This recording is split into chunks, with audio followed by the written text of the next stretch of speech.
32. 42. You know I can't count that high. I don't have that many fingers and toes. We got to stop at 20, all right? That's the rules. All right. Only if we use scientific notation.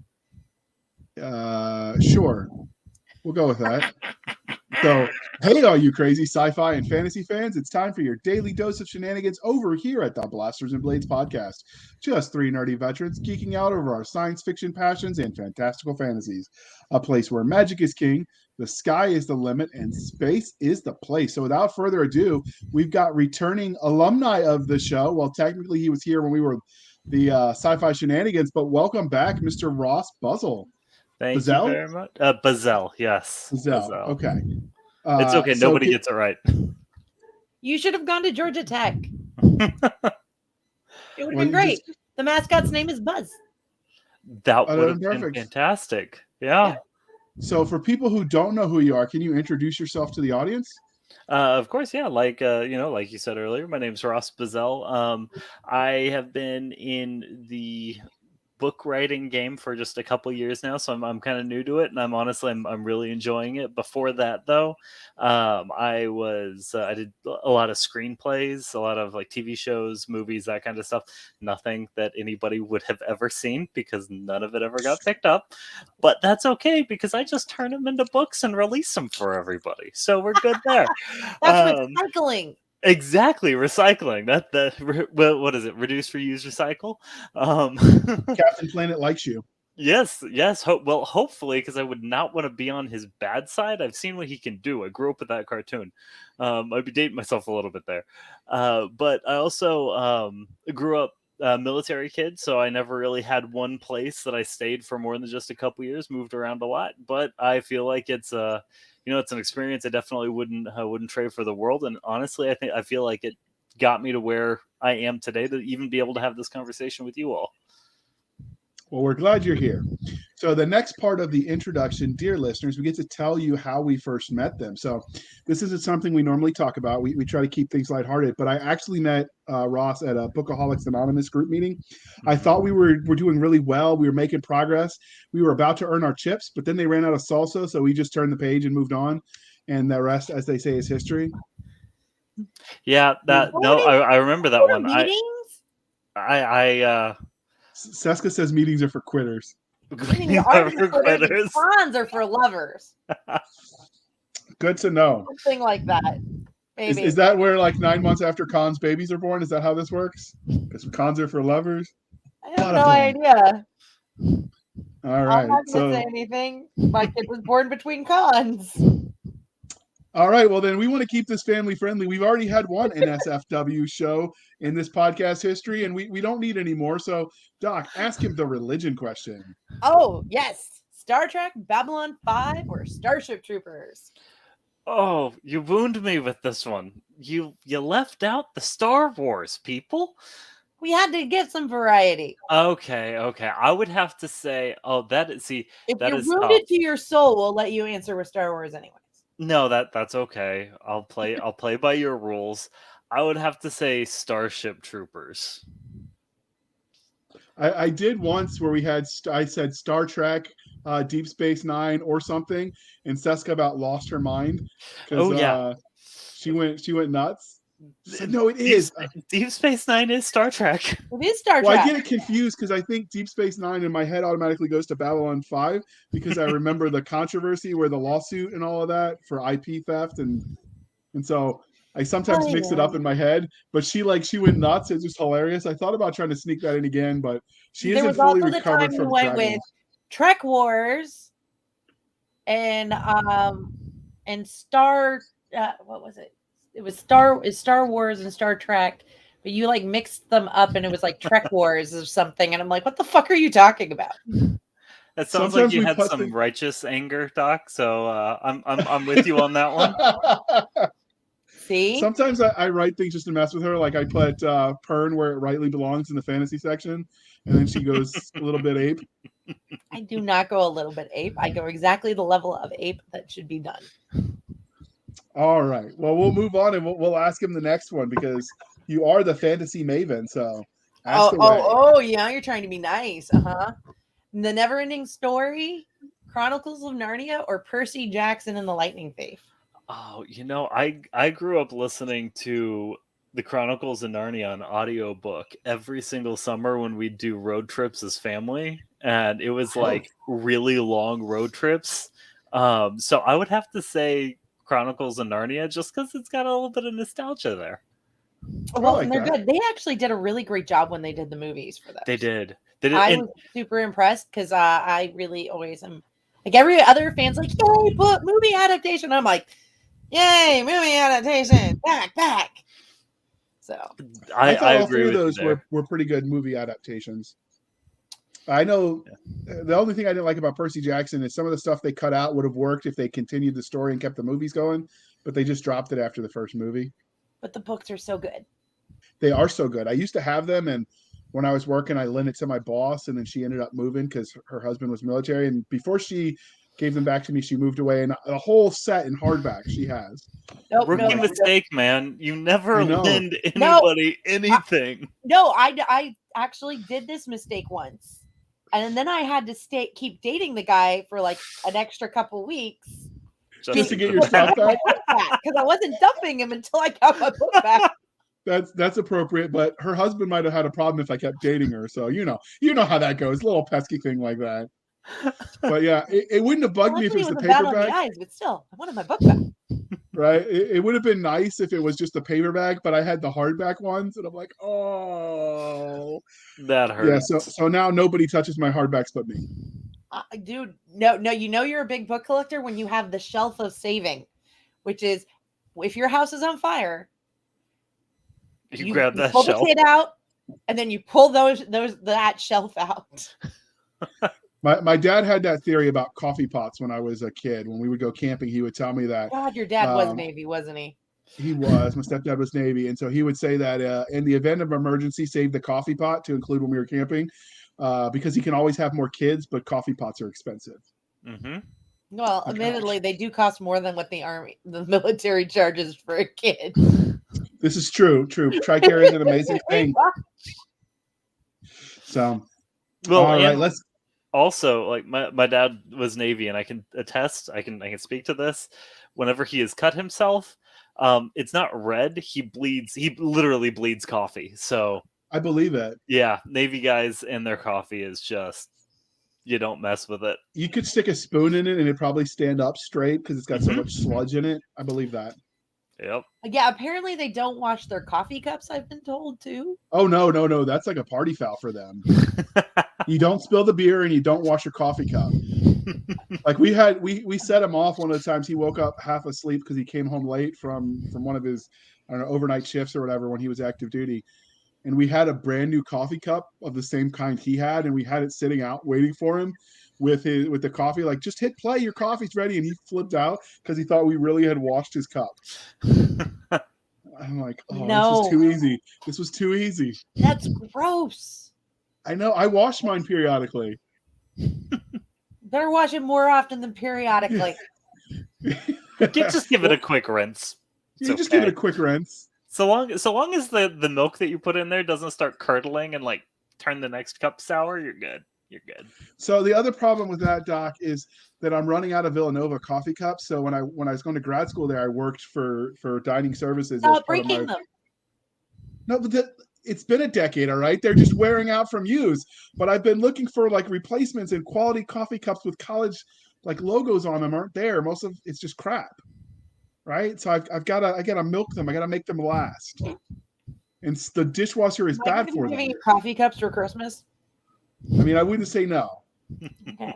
So I do have the coffee cup that's in my display case from Jonathan Yanez, a mutual friend of ours, because he had one made professionally where they like etched the logo into the metal, but it was so pretty I didn't want to ruin it. So I've got to put it on display because it's got the wolf head in it. But I gotta find something like that, like where it's quality, but it still has the logo. I gotta find an answer. This way, you buy a second one and use only the second one. See, that's what. See, he understands. He knows. So how do you take your coffee? Oh, So I worked for Starbucks for a long time, and Me too. I was a Black Apron barista once. I was a Black Apron barista, and I was barista champion in 2016 and second place in Congratulations. 2017. Thank you. So I'm a bit of a coffee snob, and I don't Wait. like it. Is there actually a thing about them being the color of the apron? Mhm. Yes. Oh yeah, in order to be a coffee master, which is the Black Apron. And by the way, my manager got my nickname etched or embroidered into my apron, and it was Buzz. So there you go. You have to. It's like a 3 to 6 month long process where.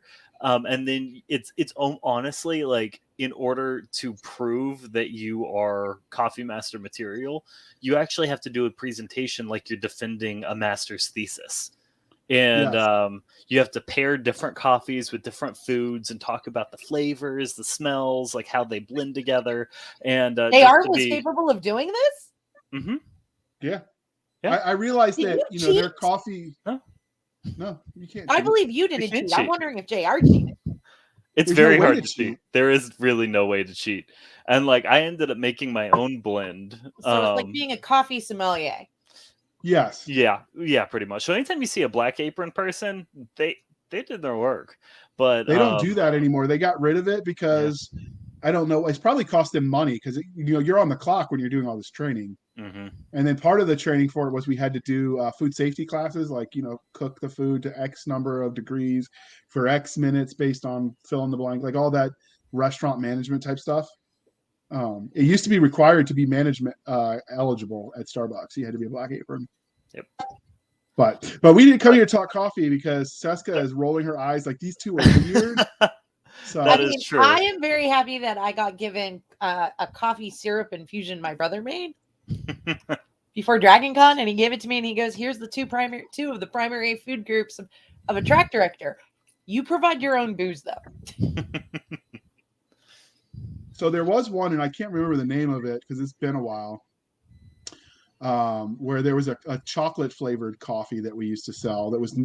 It was more expensive for a half pound than most of them were for a pound. So that's what I did. I'm drawing a blank though. It's been a decade or so.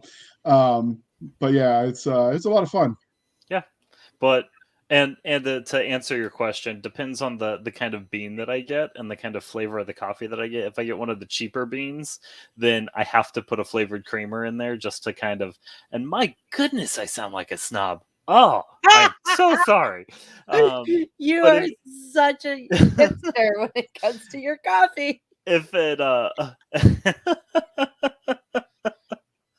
oh my gosh, you are not wrong there, and I am so sorry for that.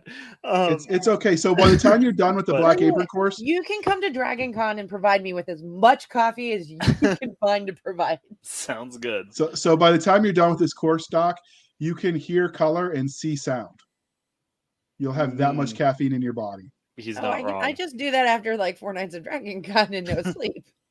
That is valid, but although it sounds like she has it better because they have alcoholic beverages that they can mix with their coffee. And Starbucks frowned on that for some reason. They only frowned on it if you got caught. This is also true because there were some late nights where I was working close, but I worked in Philly when I was doing mine, so it was a lot of snobbish, waspy types. So it was an interesting crowd. But anyway, Doc, you're supposed to be moving us right along. This is all your fault. Yeah, apparently I did not know you guys were going to have a love affair with coffee. Apparently. Every coffee affair is a love affair. That is true. Fair enough. But you guys were like a threesome over there. So which was your first love, though? Sci-fi or fantasy or coffee? My first cup of coffee, to bring you back to my childhood, I was 6 years old, and it had whipped cream on it, and it was delicious. But anyway, to answer the real question there, and I was actually like 8 or 9. I wasn't actually 6. Not much better, but still. I would have to say it was, that would be tough. I would have to probably say sci-fi, but my parents introduced me to the original Star Wars. Let's see, was it no, not Return of the Jedi. Wow, I'm a horrible person. Oh my gosh, I just forgot the Star Wars Episode 4, the subtitle for that. Wow. But anyway, they introduced me to Star Wars Episode 4 and The Princess Bride on the same day. And Okay. so, and like Princess Bride's got that fantasy aspect to it. So, but Definitely. I would have to say ultimately sci-fi. Okay, that's a good answer. So, I will tell you, my son drank coffee for the first time at like 3. He was so convinced that the black coffee was hot chocolate that he drank the black coffee and said, cocoa. How'd that turn out? He drank it, and I'm going, oh god, this is It's gonna be interesting. No nap time for mommy. I tried to put it in a side chat so you could see it and save yourself, but it was A New Hope that was A New cool. Hope. Okay, so you kind of New answered Hope. number 7, which was your first experience watching or interacting with speculative fiction and your So discovery of the genre. So now it's let's Jair's turn. let's twist that a little bit then. So you talked about your first movie experience with Star Wars or with sci-fi and fantasy. What about your first book and your first like game? Do you remember those? First book was that wasn't like one of those like kiddie books that the school makes you read for the summer vacation or for points or whatever. I would have if memory serves, it was Frank Peretti's Hangman's Curse. And that was kind of dark. Yes, it was, and it had the one that I had was a hardback with the glow in the dark spider web cover that glowed yellow. So I can't tell you how many times I would be laying in bed and I would wake up in the middle of the night and just see that glowing at me and like have just a little heart attack. But like book, even though it has, I would like to say it has a more fantastical aspects to it, even though it is based in science. Heavy air quotes there, but I'd have to say it was Frank Peretti's Hangman's Curse. And what about games? Do you remember playing any of the games? You know what? It was a bounty hunter game for the N64. I can't remember the name of it to save my life, but you played a bounty hunter that ended up siding with the rebellion. You had a jetpack, and it was tough as nails because you had the part of like the canyon level. You had to third person platform with a jetpack and that like janky N64 controller. It was Shadows of Empire. Yes, Shadows of Empire. I wasn't even playing that on that system. So I didn't get electronic, like we were talking about, a gaming console until I was out of the army and going to grad school. My mom never let us have one. She's like, "You've got a computer," and it was, keep in mind, it was a Commodore 64. It wasn't like you could do a lot with it. Yeah. But her idea was, well, you could play Hangman or whatever on the computer. You don't need a Nintendo or an Xbox. No. I just played on the computer. So I ended up getting my first was the Xbox. I got it. My first operating system was DOS. So when I was going to grad school, I opened all the doors, all of the windows. I left all the lights on. I turned the heater and the AC on at the same time as I played the video game, so I could call my mom and be like, "Guess what I'm doing?" All the things she never let me do. And then the next month when I saw the bill, I had to call her back and I'm like, "I'm never doing that again." Man, that was the highest power bill I'd ever played or ever paid, I should say. You know what? Some things in life are worth it. Yeah, it was fun to call her and do that, but she just laughed. She's like, "Call me next month when you get the bill." Oh no, I just made my mother massively paranoid because I stopped telling her things. And she goes, "Why are you doing this?" And I went, "Because when I start doing things you don't want me to know, I don't want you to know about, and you don't want me to tell you about, then you're going to know because I'm suddenly not telling you things." And she goes, No, just make up shit. Keep talking to me. You're making me paranoid. Fair point. Although sometimes making them paranoid can be fun. Parents. So what is it you love about Karma speculative? will come back. Their grandchildren will torture us. This is true. So instead, we're going to focus on speculative fiction and ask, what is it about the genre that you like or love? You know, I think that it kind of has it's really the same with any sort of medium that allows you to just kind of escape reality for a little bit and I know it's not much of an answer, but it's the fact that you get to, and it's something that every book or movie provides, but you get to step into a different world and um, forget about the the crap show that that's going on out here. Fair point. I like that. So, how did your love of speculative fiction as a genre transition into you writing stories? You mentioned in the pre-show that you also wrote movie scripts. So, how did all of that start for you, the writing? So actually, it started because I did theater growing up. Every chance that I got, did plays, all this other stuff, and then whenever I went to college, my major was mass communication media. So I would work with my media class. We did like news stories. We filmed music videos, short stories, that kind of thing.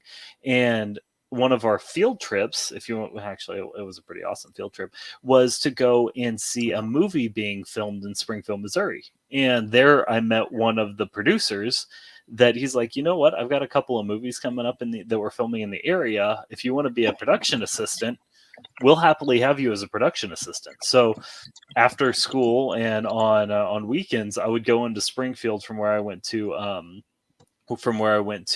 college, and I would be a production assistant for, I think it was like 4 or 5 different films, and just kind of fell in love with it. I was like, you know what? I've had these stories that I've been developing since high school. I would like to put them on paper, so I turned them into a script, and entered those scripts into screenwriting competitions such as Big Break, which is one of the biggest. I think it has like 250,000, or no, not yeah, I think it's 250,000 or more submissions every year. Wow. And I placed in, I think it was third in that one. And the guy who judged my script, he's like, this is He-Man, Masters of the Universe meets Man of Steel. You need to turn it into a book. And so that's what got me starting to write books. And did that for a little bit before I ran into Jonathan. And man, that guy has helped me out more than I could ever describe. He has an infectious quality about him, that is for sure. In the best way possible. Although he's also part cyborg, so that helps him. I don't think he sleeps. No, He writes more in a week than some authors write all year. Mm-hmm. Hey, don't knock on George R. R. Martin. Also, that's easy. Okay, fine. He writes more in a week than some authors write in a decade. That's if we're going to go there. Yeah. So many authors let their own real life experiences influence the kind of stories they tell. So were there any specific formidable moments that shape you as a storyteller? Oh, yeah. The biggest one I would have to say would be in 9th grade when I was 14, my dad got deployed to Sweden to be a naval attaché over there. So he worked at the embassy. Well, my sister and I went with him. And so not only our first, so we went to live in a different country for 4 years. And my parents wanted us to have the full immersive Swedish culture because they went to the the International School of Stockholm, and they asked a guy in Swedish who'd been there for an American kid who'd been there for 4 years in Swedish where the restroom is, which is "Vera toilet." Even if you don't know the language, you can kind of pick out toilet.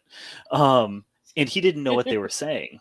And so my parents wanted my sister and I to be fully immersed in Swedish culture and learn the language and everything. So they sent my sister and I to a boarding school called, long word here, Sigtuna skolan humanistiska läroverket.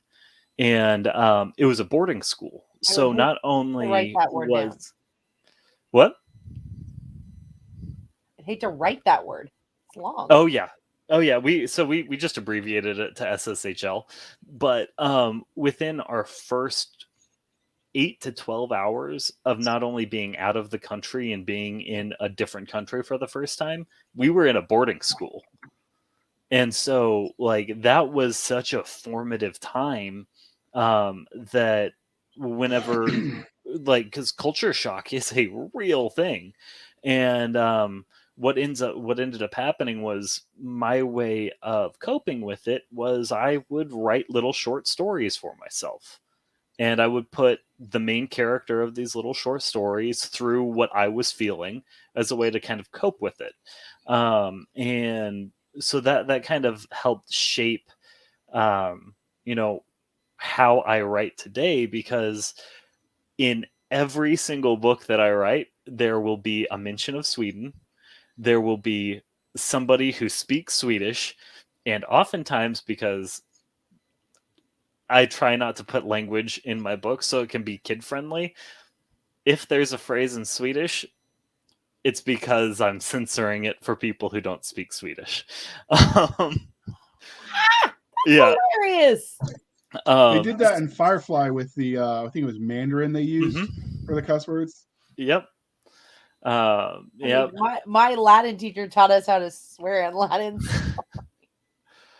But yeah, so it's stuff like that, like growing up in different and in a different country and things like that, I like to incorporate into my books, not only as a way to kind of express what I experienced there, but also as a way to kind of pay homage to the place that made me who I am today.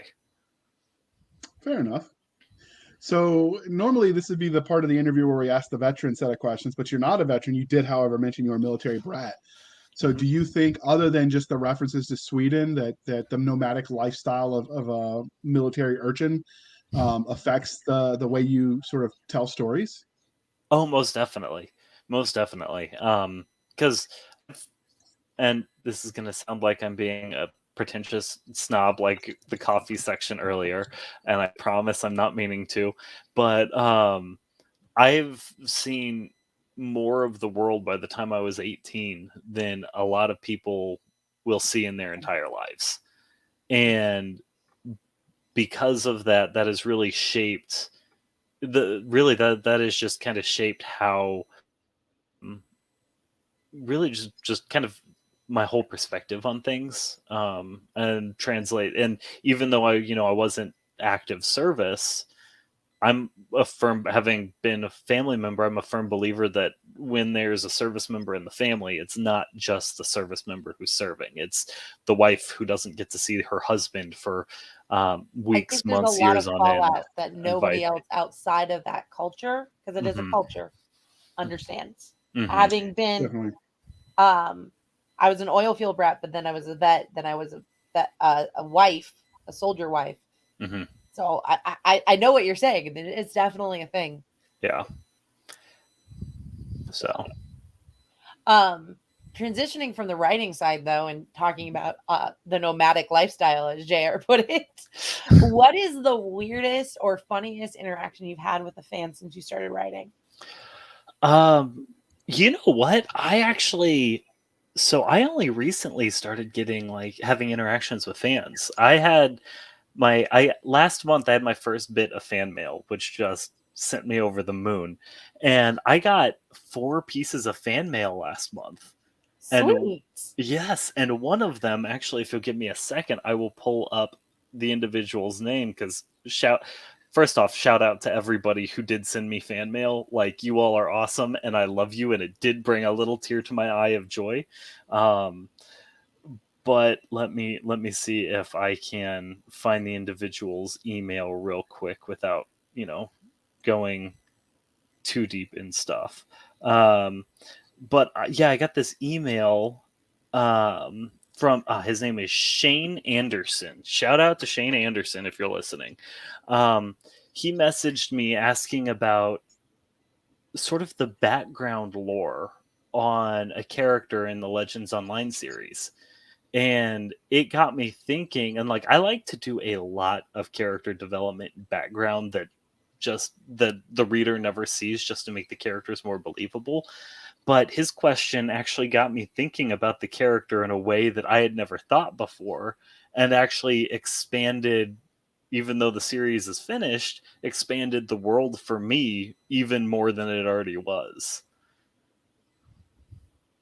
So I would have to say that was the craziest thing. I'm still new at it, but I would have to say, as of right now, that's the craziest thing that I've gotten from a fan. So That's still cool. quick rundown of what is your highlight reel of what you've written? Like, what series have you done we're here to talk about. We'll talk about that one afterwards. Yeah. So I did write. I had 2 series that I released on my own before I even knew what I was doing. So I took them down because they were crap at the time, and I'm reworking them to make them better, to re-release them. Trust me, the editing, the writing, the tense, it was just amateur hour over there. But I have learned a lot. I was able to incorporate it. But there is a superhero sci-fi series called The Baronian. That's kind of like my heart and soul. Wait, the Bronian or the Brownian? Like as in bronies?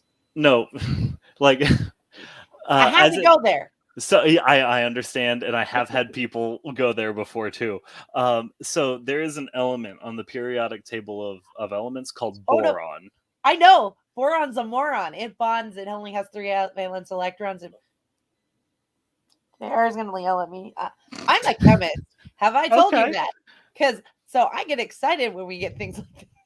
So do you know what happens when you bond boron with carbon? Bunch of different things can potentially happen depending on what you're doing. One of the biggest things is it becomes borocarbide, which they use in tank armor. So the Baronian, like the element, is it follows an alien species that accidentally seeded Earth, and the sort of standard toughness for them is that they're the equivalent of tank armor as far as durability goes all the way through, because they are a carbon-based life form, but they also are a boron-based life form, so borocarbide. But anyway, that's off the topic. Let's get back off the bunny trail. And then that's a cool way to go about creating things. I dig it. Yeah, it was a lot of fun, and I got I admittedly got the idea because I was told to do a presentation in high school off the periodic table of elements, and I was going through, and I was like, I didn't know krypton was an element. What other element sounds like it would be a good planet name? Boron. That is fantastic.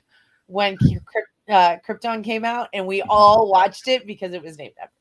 And to everybody who doesn't know, which I'm sure might be some of you, krypton is a noble gas that burns green, so that is why kryptonite is green. The more you know. Anyway, I'm sorry about that. I like him. We can keep him. You would, nerd. Yes. But the other series, it was called The Embered Lord. And it was a dark fantasy series that, even though I'd never played the games, I had seen them be played and everything like that, was influenced by like the tone and the tone of the Book of Dark Souls. Very cool. So. And when are you thinking you're going to have those re-released?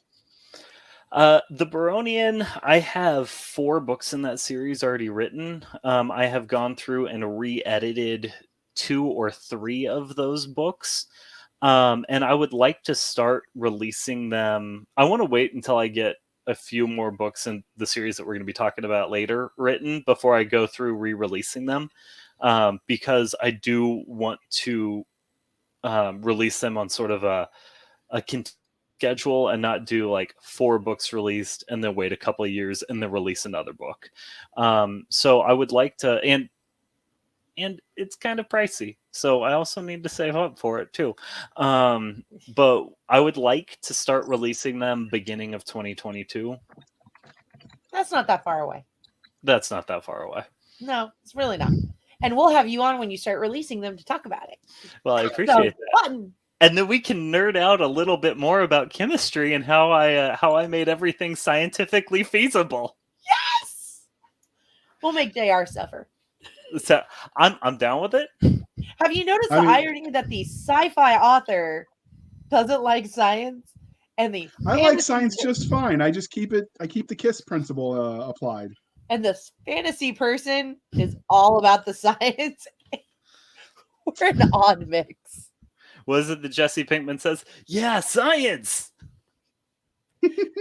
So I like hand wavium. I'm a firm believer in that. You just wave your hand around because you're really using your fingers to count. Well, there's that too. So, but we are here to talk about Legacy Earth tonight. Mhm. And can you give us the premise of this universe? So this universe, it takes place in the 2500s. So it's humanity 500 years from now. So things like modern music is considered classical. Stuff that is new and advanced to us is almost ancient technology to them. Um, but the premise of this story is it follows the story arc, I should say, is it follows a military kid as he goes through OCS in is it in Tampa, Florida, where the Navy actually has a really had it's gotten a lot easier now, but had a really difficult AOCS, which is OCS is Officer Candidate School. OCS, and I'm gonna let my dad down on this one. I believe it's Airman Officer Candidate School.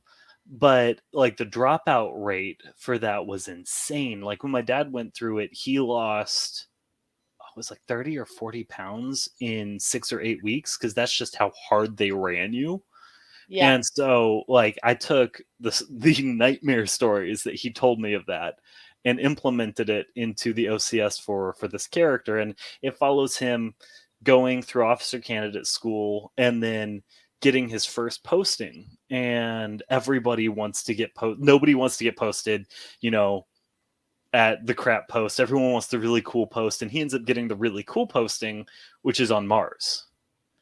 So it explores humanity as they have actually become I think it's called the Khrushchev scale, a level 2 civilization on the Khrushchev scale, where they have actually inhabited the solar system as a whole. And it kind of, as it goes on, it explores the fact that humanity finds out they're not alone in the universe, and that how they think they have dominated their solar system, they realize they're just the tip of the needle that is the populated Milky Way galaxy. So most of the people that drop out of the pilot selection courses that you're talking about actually fail with the oxygen deprivation in there, where they call it real hypoxia training, where they basically have to go without oxygen and then wait however long and then put their mask on to get their oxygen.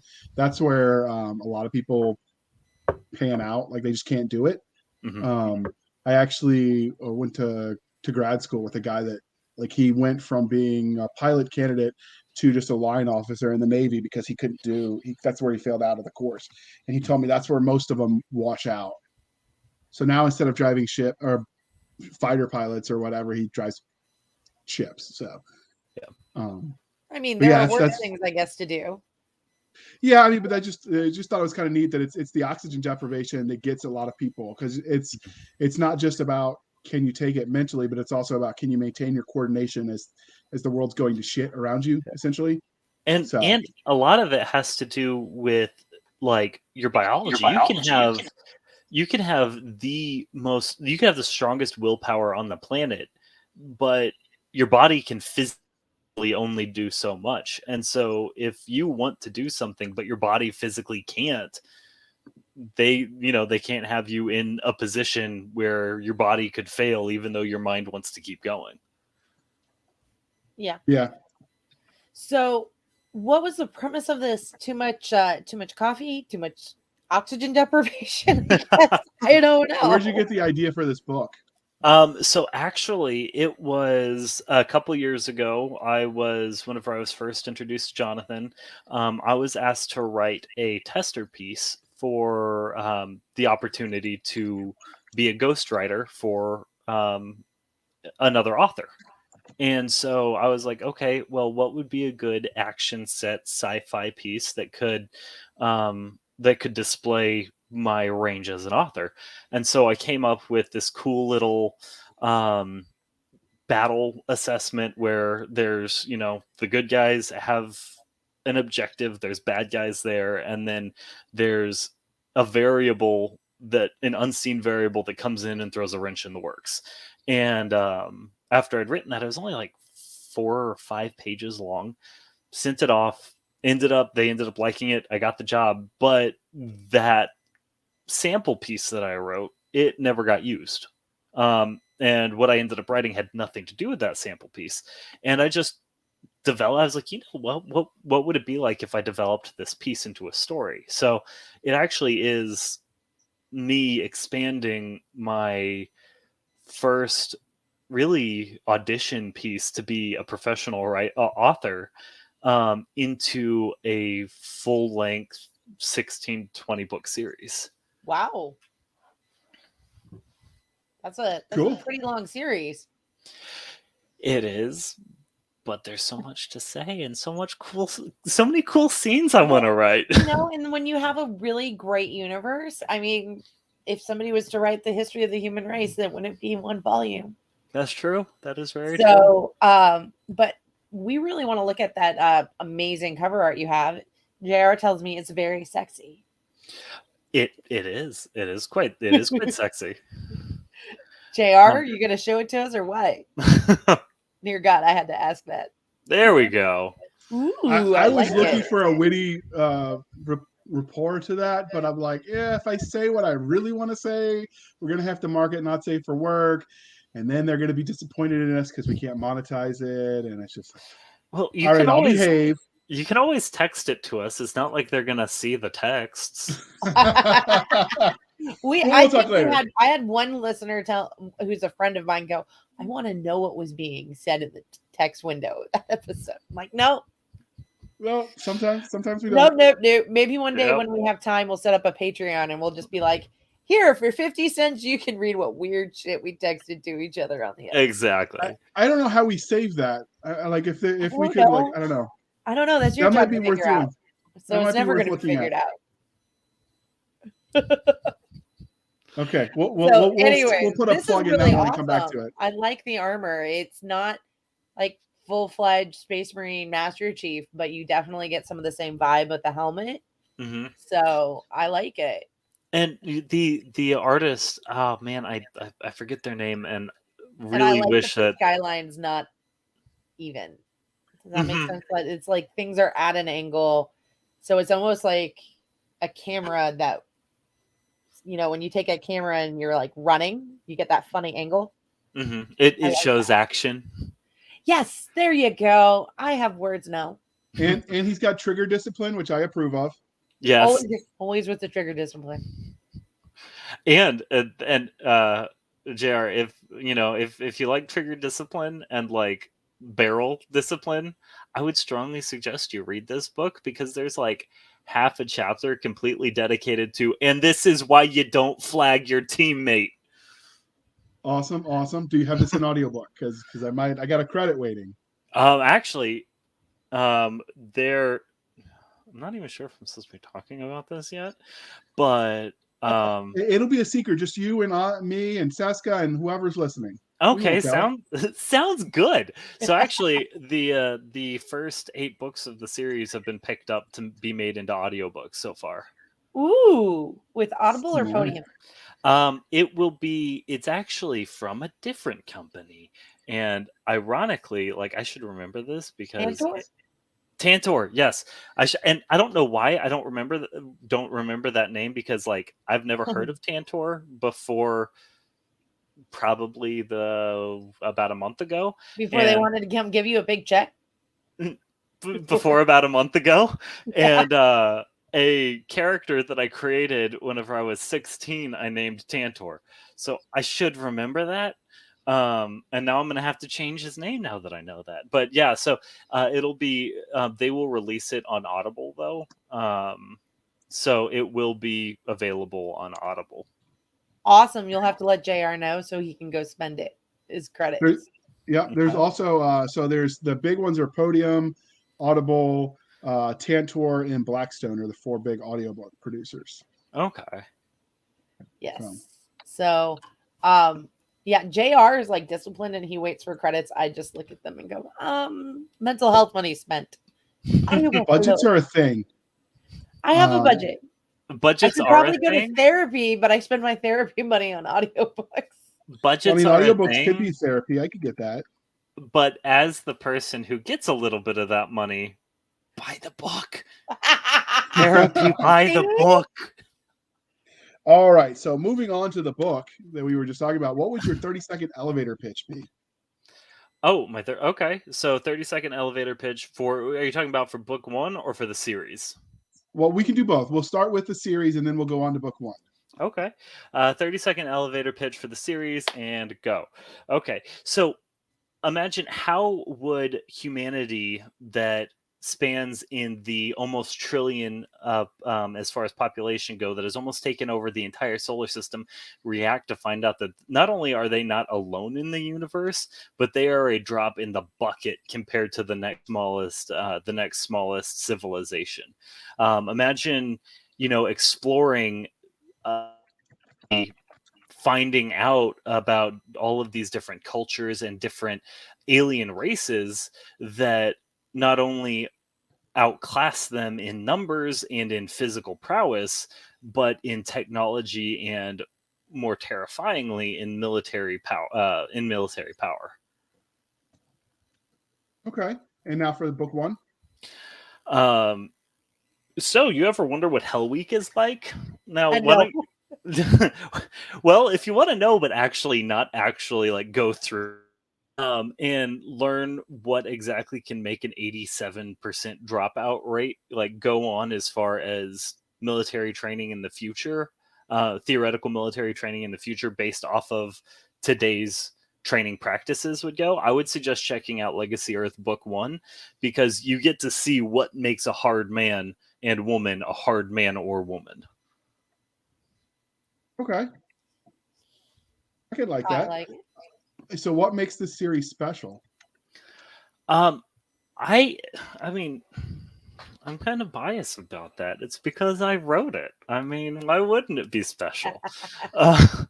But in all seriousness, I would have to say what makes this series special would be the fact that I've got, and I know there are a lot of other people with access out there, but I've got access to firsthand stories of like a lot of the OCS training that went on through here. I sat down and had a 2-hour conversation with my dad about tiny little details about how his body reacted whenever he was doing certain training, and about how he felt physically, emotionally, mentally. And I was able to translate that into this book. So usually I like to pour a little bit of myself into every book, but I would have to say in this book, I would be pouring a little bit of my dad into it and what he went through. That's sweet. That's so cool, though. JR, don't get all verklempt. Say that one more time. Verklempt, emotional.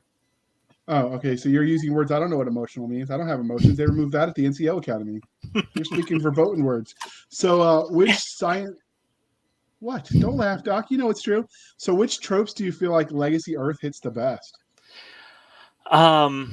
I would have to say, you know what? I would have to say sort of the cheesy, angry drill sergeant. That would be one of the tropes that I really enjoyed sort of hammering into the ground. But as far as like sci-fi tropes, the whole like advanced armor, heads up displays, like use of heads up displays. In this series, they have their rifles are actually they're called HRG. HRG, I think they're dash 28s, and they're actually handheld rail guns that is based off of the technology that we have now, just shrunk to be about the size of that rifle there. Sweet. Okay. I like that. No, JR, you can't have one. Why not? Yes, JR, But you you're can not the have author. one. Just don't use the tungsten rounds. I'm sure it'll be okay. Sure. It'll all work out. All right. So what genres? It sounds like it's military fiction subgenre, but does it fit anywhere else or? I would have to say, so the first book is definitely military fiction, sci-fi, that whole shtick. But as the series progresses, it rapidly sort of adds, um, it grows into a sprawling space opera as well. Okay, that sounds interesting. Awesome. All right, Doc. What? It's your turn. I know it's been a while. You're out of practice. Sorry, I've had many sleeps. Not really. Question 20. So now on to sorry. What? Question 20. I'm sorry, clearing my throat. So I started to read it. Dodo head. So why don't you tell us a bit more about your main character and what makes them special and unique? Okay, so and it's ironic that you word it that way. So his name is Lance Warder. He is just normal. He grew up military. His dad is the major general of, and yes, that's right. It's called Space Force.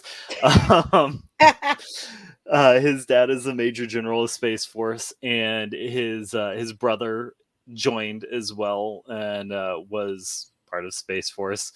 So, like, really, what makes him special and unique is the fact that he's not. He grew up in a military family with every man in the military or in his family joining the military, and then he's the youngest. He steps up and he joins the military as well. And also to kind of hammer it home, his name's Lance Warder. His dad's name is Leon Warder, and his brother's name is Lincoln Warder. So even down to his name, there's nothing that depicts him different from any other, even his older brother. There's a sort of a subplot in here about military, like a boxing championship that even he carries around the coin that his brother won for winning the boxing championship, and he enters to kind of show his or to prove that he can do it too. So there's really, as far as who he is as a character, it starts off with him being a mold of his father and his brother, that sort of they molded him into wanting to join the military. And it's only after book one, actually a little bit, about halfway through book one and then beyond, where he actually starts developing who he is as an individual.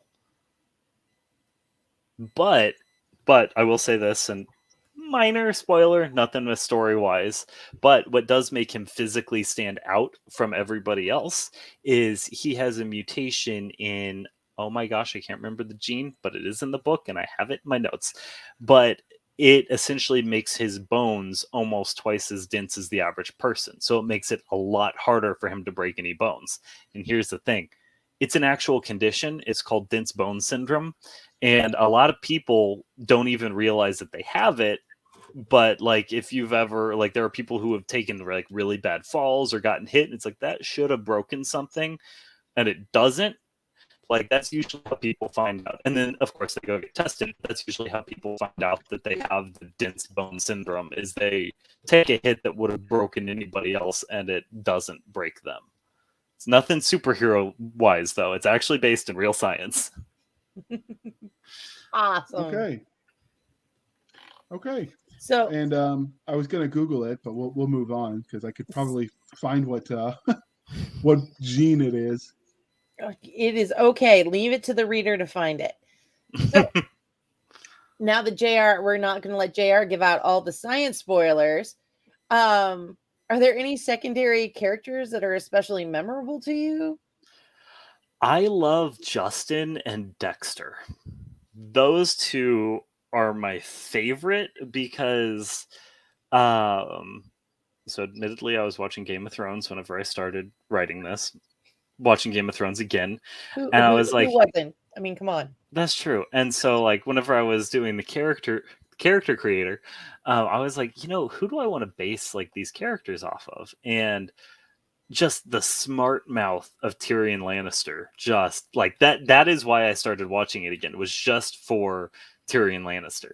And so like I based Justin off of Tyrion Lannister to the point where he's even an actual dwarf. Like the character is a dwarf, he's a pilot, and like that's his big, as a side character, that's his big hurdle to getting through AOC.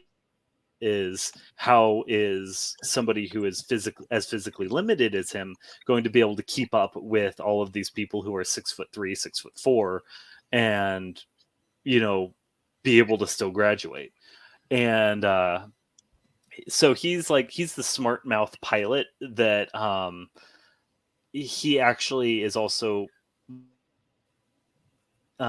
he has got a lot of ingenuity to the point where he actually creates a chair that allows, because I believe the shortest pilot in recorded history was 4'11", and he's 4'8", and he actually quotes that he's 4'8", and he actually quotes the 4'11" pilot as, "Hey, he did it, I can too." But his best friend is named Dexter, and he is 6'6". And so, needless to say, there are a lot of dwarf jokes and a lot of tall jokes thrown around between the two, and it's just a lot of fun to write the banter for both of the characters. That's awesome. I like good dialogue is priceless in a good book. So, but do you have any bad guys that you want to talk about, or is it just kind of like this is a journey book? Oh, so yes, this is a journey I book. would say kind of if you've ever done basic training, your drill sergeants in some ways are the bad guy. That's true. So coming of age story, I guess. So this is kind of a coming of age story, but it also sets up.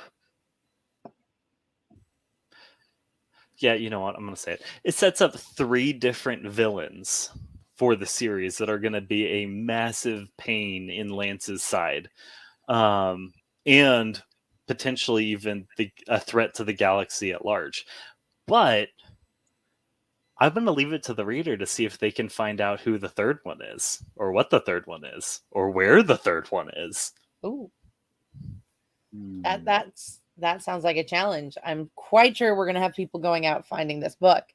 So, what would your characters do if they found you in a back alley and they knew what you'd done to them? Well, Justin would be like, "Seriously, you couldn't make me like 3 inches taller? Come on." And then Dexter would probably laugh at him and then pat me on the back for making him taller. And then I think that Lance would probably just give me the look of perpetual disappointment because of how I set him up between a few other characters that shall remain nameless at this point in time, but you will see when you read the book and the subsequent sequels. Okay, so you would survive it. Many authors don't think they will. Yeah, I'm kind to my characters up front. It's only later on, like books 3 and 4, that I really, at least in series that are planned this long, that I really start putting them through the grinder. So they haven't quite hit that yet, but I'm not done with the chapter I'm working on. Uh-oh. All right. So since we've been talking about characters, do you have a favorite character archetype that you use when you do your writing? Actually, I really like writing the love interest to the main character. Just because, and this is very clear why if you meet my wife you will understand. I really enjoy like strong women who like aren't afraid to, even if they don't know how to use it, they'll grab a shotgun and be like, "That's a bad guy, I'm just shooting in that direction." Or like be afraid to call out the main character on their crap, or even be really in more ways than not the reason why the main character the main character succeeds in whatever they're running into, and not because it's like, oh yeah, I love her, I've got to do it, but more like, yeah, if she didn't do what she did just then, you totally would have been dead like 30 minutes ago. So where they're actually like not just a love interest, but like a functional, in-depth character in and of themselves that honestly would probably be scarier to fight than the main character himself. I like them already. Okay, so this is the part where we pull back the layers and you tell us how the sausage is made. So were there any cool scenes or ideas that you cut from this first book that you thought were kind of neat that you'd wanted to tell people about? Yes, so there is, and I can kind of tell people about this scene, but I think the only scene that I pulled from this book that I really wanted to put in was more development on the third villain. And I had like half a chapter written up that was for yes, I am cold-blooded. That is for that third villain, but I was like, you know what? I'm gonna make this a slow burn, and they're only gonna be barely hinted at in this book, and then gradually grow through the series to the point where really, unless the reader is seriously paying attention, they won't realize what that third villain is, just like the main characters, until after it's too late. Okay. Yeah, you don't want to give everything away right away. I think it leaves some mystery there. Yeah. You want to leave just enough so they can, when they miss it, they can be like, oh, how did I miss this the first time I read the book? Yep. So finally, what can you tell us about the larger universe? So in miniseries where this story is, at least the good ones, the story universe where the story happens in is as much a character as the protagonist or antagonist. So can you give us a hint of what we can expect from your Space Force universe? Yes. So the universe is, first off, it is teeming with life. There are hundreds, if not thousands, of different species that will eventually make themselves known. But I think that the biggest part of the universe is that none of the races are advanced enough to actually like manipulate celestial bodies, and yet there are things that are set up that could not have been done by accident. Oh, okay. That works. So there's enough mystery. I like that. Yes. Are you going to solve it, or are you going to end it in a cliffhanger and leave us wondering? Looking at you, SGU. So it will be So solved. angry about that still. I want answers, dang it. I We need that don't completion. deserve them. No answers for you. 42 is your answer. For There you yes, go. 42, which by the way is several jokes in the several jokes and cameos in the series are related to the number 42. So he's proving his nerd creds yet again. Yes. It's not his fault that he has good nerds creds. I appreciate it.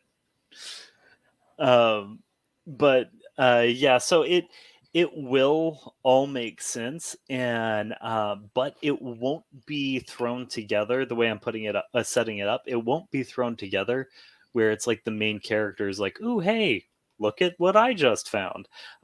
It's gonna be, a lot of it is gonna be through character development and the passions of the peripheral characters doing what they love and discovering things that way that helps build the universe. So the lore of the universe will be like drip fed through not only the main character but primarily through the side characters and their passions and their personalities and what that drives them to find. Okay. So Legacy Earth is clearly part of a series. I know because you told us so in the beginning. So there's one book out, but how many more can we expect? You mentioned 18. Were you serious, or was that like a joke? Oh no, I'm dead serious. He's giving David Weber a run for his money. I've got 3 done. I'm working on 4 right now. I have outlined for 13 or 14 books, but as I'm writing, I'm like, you know what?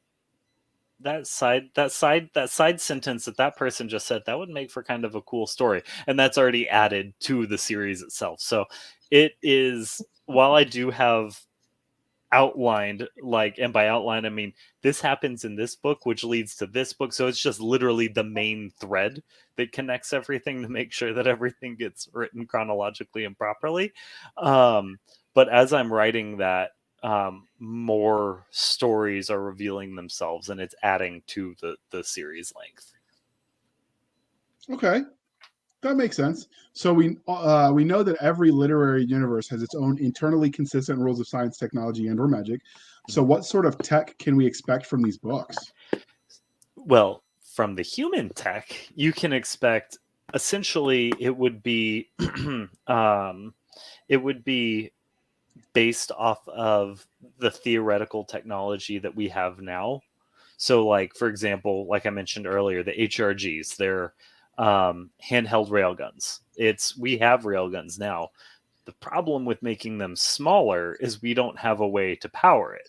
But as we become more advanced as a species, our ability to make, power cells smaller and smaller will eventually get to the point where it actually becomes a laser cooled, and that laser cooling system feeds back into the power source for the rifle. So it actually ends up becoming sort of like a self-fulfilling or a recharging weapon.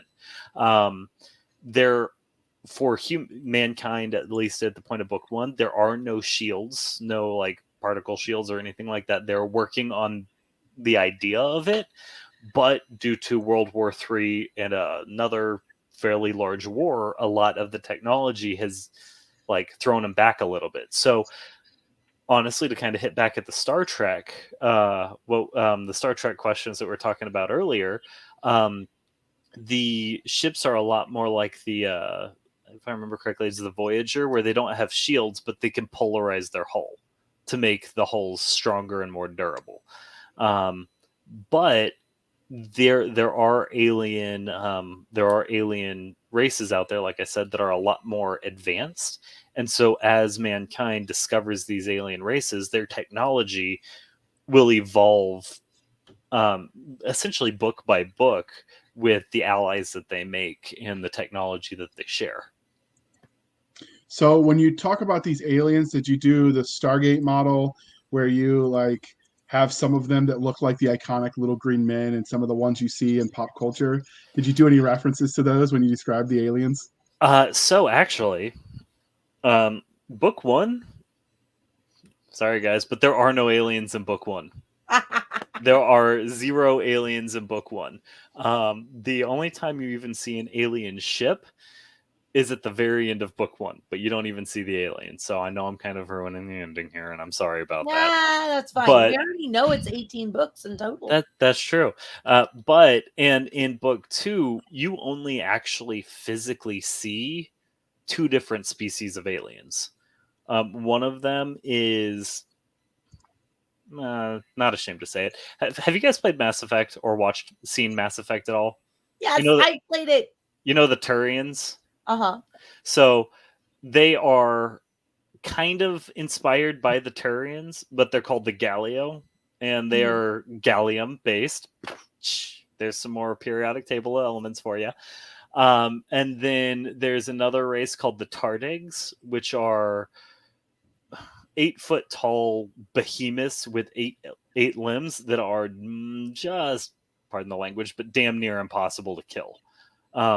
And if anybody here wants to kind of get a feel for, anyone listening wants to kind of get a feel for how I develop these characters, where I take these aliens inspiration from, look up a tardigrade, and that's kind of what inspired the Tardig, both name and appearance, only much larger.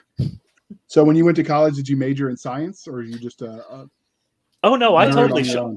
I should have become a scientist. Like, I definitely should have I majored in mass communication, media, and communication, conflict, and dispute resolution. So you wanted to work in HR. Okay. Yes, exactly. So And you now kept I'm an author. referencing. So you kept You referencing you science. create I a was like, conflict, and now you have to resolve it. Yep. I just was with all the science reference. I'm like, are you like a functioning scientist in your day job? Is that what this is about? I have spent years of my life just learning about anything science that I can. I have I listen to Chemistry is life, literally. yeah, I listen to because science Kyle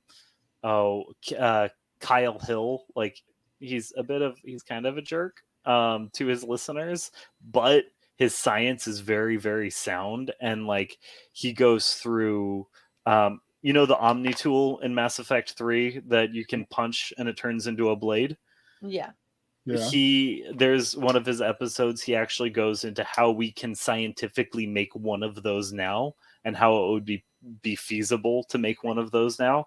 And so like I learn a lot of science from like listening to science education like YouTube channels, or doing like my own research. Like, for example, if two black holes are colliding in or are collapsing in on each other, if you are able to this is a scientific thesis thesis that is backed by some pretty interesting math. If you're able to like ride the event horizon between both black holes, you will actually rewind time for yourself, so you will come out on the other side right before you entered the like gravitational pull between both black holes. So you should check out Science and Futurisms with Isaac Arthur. It's a good podcast for nerding out on that kind of stuff. Okay. And he's an Army guy. He was actually in Iraq when I was. We interviewed him back when we were Blasters and Blades to break down some of the science. Mm-hmm. So I'm gonna have to see if I can get him back on to do some new science stuff. But yeah, that's a really good one if you nerd out over that stuff. And he just takes looks at various tech and what it would take and what it would mean and how close we are to various things. It's a lot of fun if you enjoy that kind of stuff. Oh, most certainly. Yeah. Send me the name of it. That way I don't forget. I'll look it up whenever I get a chance. I'll do that after the podcast. But anyway, I interrupted, Doc. So you have a few more questions you want to ask. I was going to ask him, of all the tech in his universe, which one would he have for daily use? I would pick the CRISPR shot.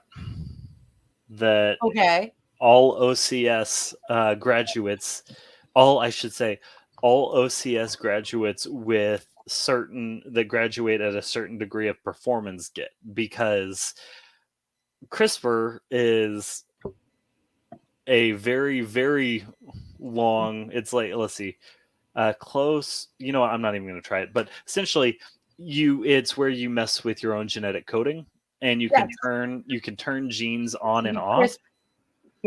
Yeah, and so anyone who graduates OCS at a certain level of performance gets CRISPR shots to increase their performance in general. So it's not quite creating a super soldier, but it's pushing the person naturally without needing to train or anything at all beyond the average limit. So when you incorporate like weight training and that kind of stuff, it makes a borderline super soldier without being like, not to jab here at Halo, but without being like Master Chief, where it's like, okay, you mutilated the person. It's working within the confines of natural biology.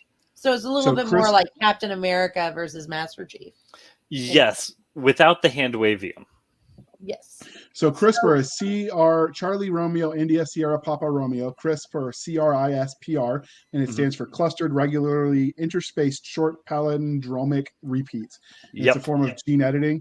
There's an interesting case that we won't hear about for probably another decade, where a Japanese scientist, or maybe it was Chinese scientist, without parental consent, gene edited like 10 to 12 babies before they were born, while they were in utero. Obviously they executed him in China. It was China. They executed him for that. But I'm curious to see what happens. He was trying to get rid of some sort of was it HIV? I think so. Yeah. It was some sort of disease he was trying to see if he could cure by editing out the gene to make it possible. So it'll be interesting to see what happens with that. And With following up with the kids, because like we had Dolly, for instance, for the artificial womb, but the sheep died really quickly with complications. So we're trying. I mean, obviously you don't want to experiment on humans, but he already did the damage. So at this point, following it. So the problem you run into with CRISPR though is you're editing genes. You're literally mutating what you have in your system, and because we don't have the understanding of the technology for it, when you mutate your genes, even to turn on good, like good genetic coding, like being able to lift more or perform better or be smarter, which you can actually do that. It's kind of an interesting thing to look into. You run the risk of cascading uncontrollable cancer growths throughout your entire body. No, just a little thing. Just a little thing. And so, I mean, obviously this is 500 years in the future, so they figured out how to iron that out. But that's why we don't do CRISPR right now to help with just any old thing. Because you can literally fix anything in the human body. But the unintended consequences. So how would you cancer. use the CRISPR shots for you? I would honestly, I would use it as they do in the books, just to increase. I wouldn't use it to be like, like to a super villain level, but I would use it to increase my output overall as a person.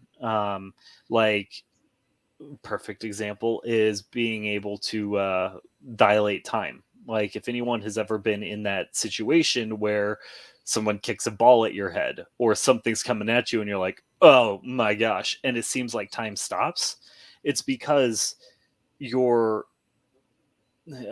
brain can process, your brain can only process so many frames per second. But when adrenaline is added to it, and this is why it seems like time slows down, let's say your brain can process 60 frames per second. When time slows down, it's because your brain is actually processing about 120 frames per second. It's not sustainable, but your body can do it for very short bursts.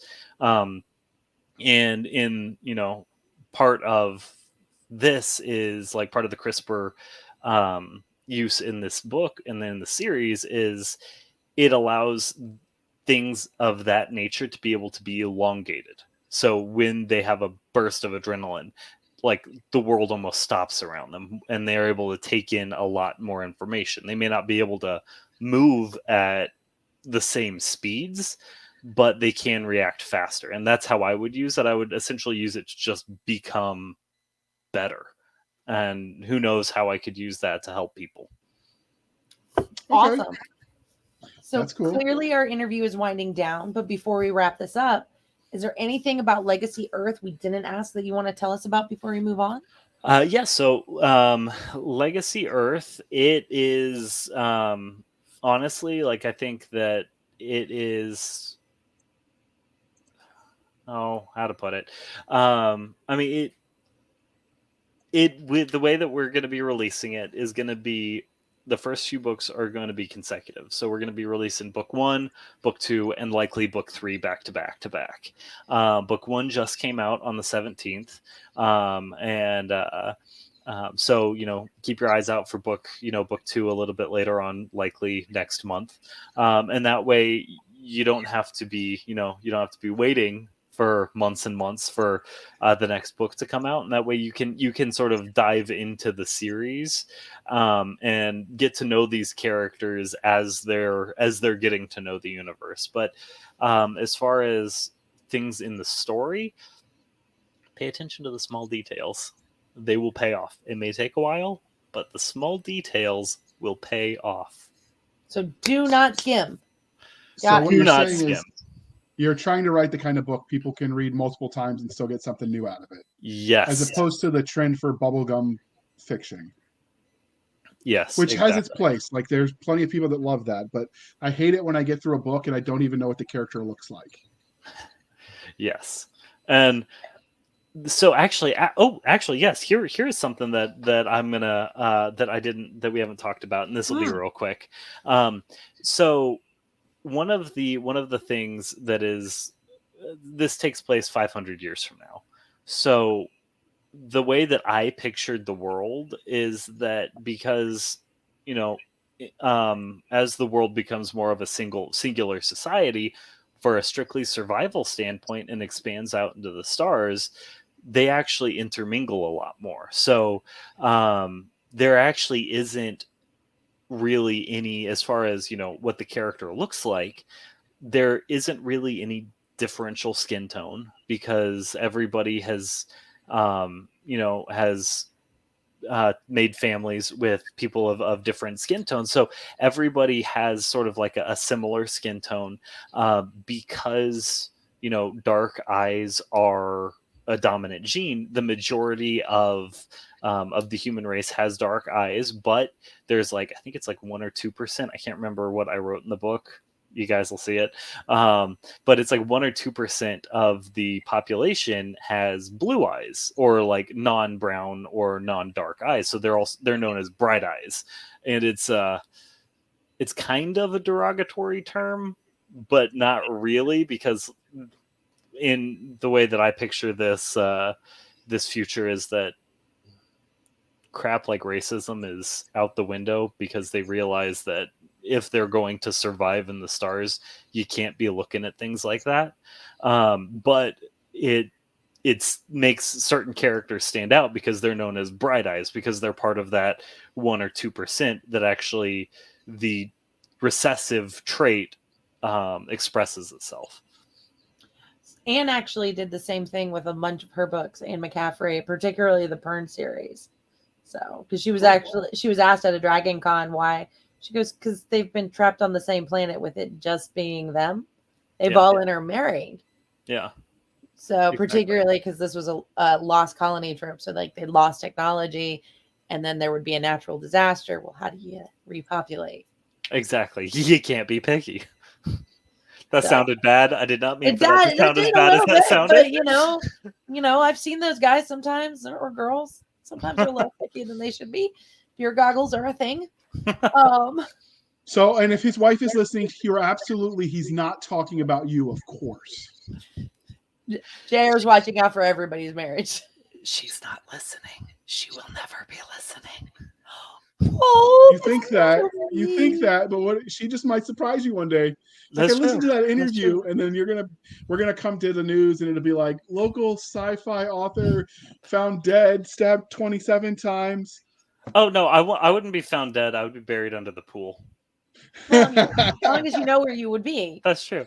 No, and honestly, I say that my wife hasn't really read any of my books, and she won't really listen to any of this, and people are like, oh, don't say that. And honestly, I'm okay with it, because this isn't her shtick, and I don't want her to have to slog through the books or listen to an 1.5 hour long podcast if she's got no interest in the subject matter. I've met several wives who do that, and they're like, it's not my thing, and that's okay. Yeah. Exactly. What? I have this hobby, and it's not his thing. She prefers the books written by Matthew McConaughey. All right. And the ones with the shirtless cowboys on the front. Fine, that's her shtick. Hey, we have some speculative fiction I can lend her. I would appreciate it if you didn't. Blue aliens and the like. Yep. All right, we're gonna save this podcast from itself, Doc.